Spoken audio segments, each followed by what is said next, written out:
శ్రీశైల భ్రమరాంబికా చెల్లి, ఏంటి అంత ఎత్తున ఉన్న శ్రీశైల శిఖరం వదిలి ఈ దుర్గమ్మ కొండకొచ్చావు?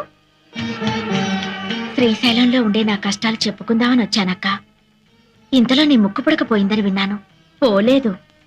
మరి గుళ్ళోనే ఉంది. గుళ్ళోనే ఉందా? కృష్ణవేణి చెల్లి నా ముక్కు పుడక అందుకోవాలని ఉరకలేస్తుంది. అది జరిగితే ప్రళయం వస్తుందిగా, అందుకని నేనే తీసేశాను. ఎక్కడుంది? ఈ రాత్రి 1000 సంవత్సరాలకి ఓసారి వచ్చే దుర్గాష్టమి. 7 గ్రహాలు మకర రాశిలో కలుస్తాయి. చంద్రగ్రహం సూర్యగ్రహం మాత్రం కన్యారాశిలో ఉంటాయి. ఆదిశక్తి అపరజ్యోతి అయి ఆకాశంలో వెలుగుతుంది. త్రిమూర్తులు కూడా ఆ జ్యోతికి యజ్ఞశక్తిని ధారపోస్తారు. ఈ రాత్రి ఆ దివ్య గడియల్లో ఎవరైతే నా వ్రతం చేస్తారో వాళ్లకు నా ముక్కు పుడక దక్కుతుంది. నీ వ్రతం నేను చేస్తానక్కా. ఏంటి శ్రీశైల భ్రమరాంబికవు? నువ్వు నా